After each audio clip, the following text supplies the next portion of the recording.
Assalamualaikum warahmatullahi wabarakatuh. Alhamdulillahirabbil alamin. Jumpa kembali dengan saya Irfan Audah, SPDI dari SMA Negeri 1 Cisayong. Kali ini saya akan menjelaskan materi dari kelas 10 di semester 1 mengenai sumber-sumber hukum Islam.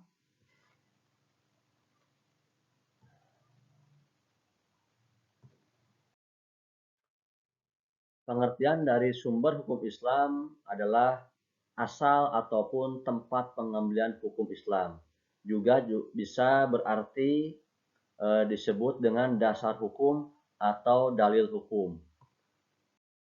Sumber hukum Islam ini terbagi kepada 3, ada Al-Quran, ada Al-Hadis, dan kemudian juga ijtihad.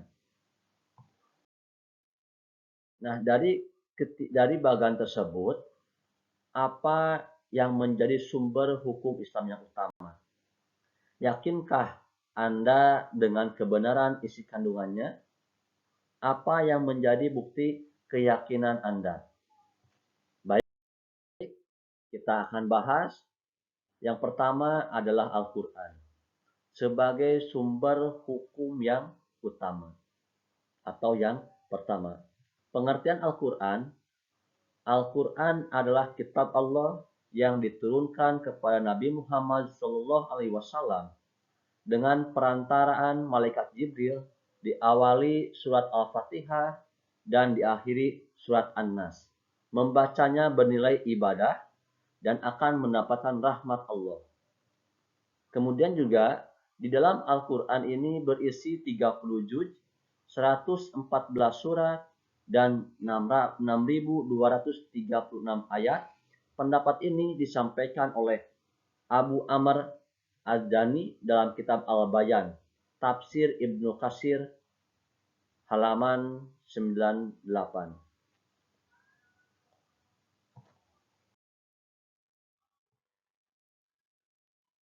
Kedudukan dan fungsi Al-Quran, yaitu yang pertama, Al-Quran adalah sumber hukum yang utama. Kemudian Al-Quran memuat kaidah-kaidah hukum fundamental atau asasi, baik dalam ibadah, muamalah, maupun akhlak. Yang ketiga, Al-Quran adalah wahyu Allah yang berfungsi sebagai mukjizat bagi Nabi Muhammad dan seluruh umat manusia. Al-Quran sebagai pedoman hidup bagi setiap muslim dan sebagai penyempurna kitab-kitab Allah sebelumnya, yaitu ada Taurat, Zabur, dan Injil. Nah, selanjutnya, apa yang menjadi kandungan Al-Quran? Kandungan Al-Quran ini terdiri dari akidah, ada syariat, ada akhlak, kisah-kisah umat terdahulu, juga berita kejadian yang akan datang, kemudian prinsip-prinsip iptek atau ilmu pengetahuan dan teknologi. Kandungan Al-Quran, ya, yang akidah itu atau keimanan, yaitu keyakinan yang tertancap kuat di dalam hati. Akidah terkait dengan keimanan terhadap hal-hal yang gaib yang terangkum dalam rukun iman, arkanul iman, yaitu iman kepada Allah, iman kepada malaikat, iman kepada kitab suci, para rasul, iman kepada hari kiamat, dan yang terakhir iman kepada qada dan qadar Allah Subhanahu wa taala. Kandungan Al-Quran yang berupa syariat atau ibadah, hukum ibadah ini mengatur bagaimana seharusnya melaksanakan ibadah yang sesuai dengan ajaran Islam. Hukum ini mengandung perintah untuk mengerjakan sholat, haji, zakat, puasa, dan lain sebagainya. Juga hukum ini mengatur terhadap interaksi antar manusia dan sesamanya, seperti hukum tentang tata cara jual beli, hukum pidana, hukum perdata, hukum warisan, hukum pernikahan, politik, dan lain sebagainya. Ini sebagai hukum ibadah muamalah. Kemudian ada akhlak atau budi pekerti, di mana Al-Quran menuntun bagaimana seharusnya manusia berakhlak atau berperilaku, baik berakhlak kepada Allah Subhanahu wa Ta'ala, kepada sesama manusia, dan akhlak terhadap makhluk Allah Subhanahu wa Ta'ala yang lain.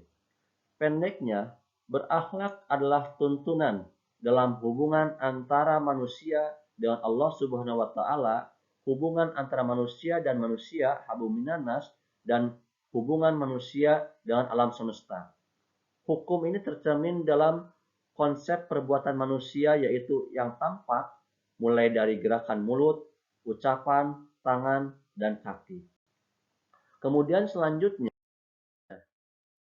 hukum atau sumber hukum Islam yang kedua setelah Al-Quran ada Al-Hadis. Hadis secara bahasa ini berarti atau mempunyai pengertian ucapan. Menurut istilah, hadis adalah segala perbuatan, perkataan, dan ketetapan atau takrir yang dilakukan oleh Nabi Muhammad SAW. Hadis juga dinamakan sunnah. Namun demikian, ulama hadis membedakan hadis dengan sunnah. Hadis adalah ucapan atau perkataan Rasulullah SAW, sedangkan sunnah adalah segala apa yang dilakukan oleh Rasulullah SAW yang menjadi sumber hukum Islam. Kedudukan dan fungsi hadis atau sunnah sebagai sumber hukum Islam. Hadis berada satu tingkat di bawah Al-Quran. Artinya, jika sebuah perkara hukumnya tidak terdapat di dalam Al-Quran, yang harus dijadikan sandaran berikutnya adalah hadis tersebut. Nah, sehingga fungsi hadis terhadap Al-Quran dapat dikelompokkan menjadi 4, yaitu sebagai berikut. Yang pertama, menjelaskan ayat-ayat Al-Quran yang masih bersifat umum. Yang kedua, hadis ini memperkuat pernyataan yang ada di dalam Al-Quran. Yang ketiga, hadis menerangkan maksud dan tujuan ayat yang ada di dalam Al-Quran. Yang terakhir, bahwa hadis ini adalah bisa menetapkan hukum baru yang tidak terdapat di dalam Al-Quran. Begitulah kedudukan dan fungsi hadis sebagai sumber hukum Islam yang kedua. Nah, bagian-bagian hadis ini terdapat sanad, kemudian juga ada matan, kemudian ada rawi. Sanad yaitu sekelompok orang atau seseorang yang menyampaikan hadis dari Rasulullah Shallallahu Alaihi Wasallam sampai kepada kita sekarang. Sedangkan matan adalah isi atau materi hadis yang disampaikan Rasulullah. Dan rawi itu adalah orang yang meriwayatkan hadis tersebut. Nah, itulah bagian-bagian dari hadis. Sekarang menuju kepada macam-macam hadis. Macam-macam hadis ini ada hadis yang mutawatir, hadis yang masyhur, kemudian hadis ahad. Hadis mutawatir adalah hadis yang diriwayatkan oleh banyak perawi, baik dari kalangan para sahabat maupun generasi sesudahnya, dan dipastikan di antara mereka tidak bersepakat ataupun tidak dusta. Kemudian hadis masyhur. Hadis masyhur adalah hadis yang diriwayatkan 2 orang sahabat atau lebih yang tidak mencapai derajat mutawatir. Namun setelah itu tersebar dan diriwayatkan oleh sekian banyak tabi'in sehingga tidak mungkin bersepakat dusta. Kemudian ada hadis ahad. Hadis ahad adalah hadis yang hanya diriwayatkan oleh 1 atau 2 orang perawi sehingga tidak mencapai derajat mutawatir. Nah, begitulah macam-macam hadis. Kemudian selanjutnya, macam-macam hadis ini dari hadis ahad terbagi kepada yang pertama, hadis sahih. Hadis sahih adalah hadis yang diriwayatkan oleh perawi yang adil, kuat hafalannya, tajam penelitiannya, sanadnya bersambung kepada Rasulullah SAW, tidak tercela dan tidak bertentangan dengan riwayat orang yang lebih terpercaya. Hadis ini dijadikan sebagai sumber hukum dalam beribadah atau hujjah. Yang kedua, hadis hasan. Hadis hasan adalah yang diriwayatkan oleh perawi yang adil, tetapi kurang kuat hafalannya. Sanadnya bersambung, tidak cacat, dan tidak bertentangan. Sama seperti hadis sahih. Hadis ini dijadikan sebagai landasan mengerjakan amal ibadah. Kemudian yang ketiga, hadis do'if, yaitu hadis yang tidak memenuhi kualitas hadis sahih dan hadis hasan. Para ulama mengatakan bahwa hadis ini tidak dapat dijadikan sebagai hujjah, tetapi dapat dijadikan sebagai motivasi dalam beribadah. Yang terakhir ada hadis maudhu, yaitu hadis yang bukan bersumber kepada Rasulullah SAW atau hadis palsu.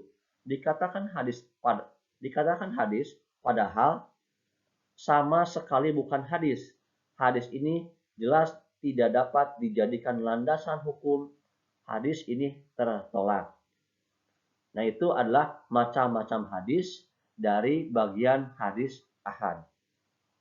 Selanjutnya kita berlanjut kepada sumber hukum Islam yang ketiga setelah Al-Quran dan Al-Hadis, yaitu ijtihad. Ijtihad secara istilah adalah mencurahkan segenap tenaga dan pikiran secara bersungguh-sungguh dalam menetapkan suatu hukum. Orang yang melakukan ijtihad dinamakan mujtahid. Berikut beberapa syarat yang harus dimiliki seorang untuk melakukan ijtihad. Yang pertama, seseorang tersebut harus memiliki pengetahuan yang luas dan mendalam. Yang kedua, memiliki pemahaman mendalam tentang bahasa Arab, ilmu tafsir, usul fikih, dan tarikh atau sejarah. Yang ketiga, memahami cara merumuskan hukum atau istinbat. Dan yang terakhir, memiliki keluhuran akhlak mulia. Begitulah yang menjadi syarat untuk melakukan ijtihad. Kedudukan ijtihad memiliki kedudukan sebagai sumber hukum Islam setelah Al-Quran dan hadis. Ijtihad dilakukan jika sesuatu atau suatu persoalan tidak ditemukan hukumnya dalam Al-Quran dan hadis. Namun demikian, hukum yang dihasilkan dari ijtihad tidak boleh bertentangan dengan Al-Quran maupun hadis. Kemudian bentuk-bentuk ijtihad ada ijma. Ijma adalah kesepakatan para ulama ahli ijtihad dalam memutuskan suatu perkara atau hukum. Contoh ijma di masa sahabat adalah kesepakatan untuk menghimpun wahyu ilahi yang berbentuk lembaran-lembaran terpisah menjadi sebuah mushaf Quran, Al-Quran, yang seperti kita saksikan saat ini atau sekarang ini. Yang kedua ada qiyas. Qiyas adalah mempersamakan, menganalogikan masalah baru yang tidak terdapat dalam Al-Quran atau hadis dengan yang sudah terdapat hukumnya dalam Al-Quran dan hadis karena kesamaan sifat atau karakternya. Contoh qiyas adalah mengharamkan hukum minuman keras selain khamar seperti brandy, whisky, topi miring, vodka, dan narkoba karena memiliki kesamaan sifat dan karakter dengan khamar, yaitu memabukkan. Dan yang ketiga ada maslahah mursalah. Maslahah mursalah ini penetapan hukum yang menitik beratkan kemanfaatan suatu perbuatan dan tujuan hakiki yang universal terhadap misalkan seorang wajib mengganti atau membayar atas kepemilikan barang karena kerusakan di luar kesepakatan. Nah, dari dalam jual beli. Kemudian selanjutnya pembagian hukum Islam. Ada hukum taklifi dan hukum wad'i. Di mana hukum taklifi adalah tuntunan Allah yang berkaitan dengan perintah dan larangan. Hukum wad'i adalah perintah Allah yang merupakan sebab, syarat, atau penghalang bagi adanya sesuatu. Jadi hukum Islam ini nanti terbagi dua, ada taklifi dan hukum wad'i. Nah, hukum taklifi nanti terbagi kepada ada yang wajib, sunnah, haram, makruh, kemudian juga mubah. Nah, itu adalah sumber hukum Islam sebagai dasar hukum kita dalam melaksanakan bersikap sesuai dengan tuntunan dari Al-Quran, kemudian Al-Hadis, dan juga ijtihad. Baik, saya akhiri pada perjumpaan kali ini. Terima kasih. Wassalamualaikum warahmatullahi wabarakatuh.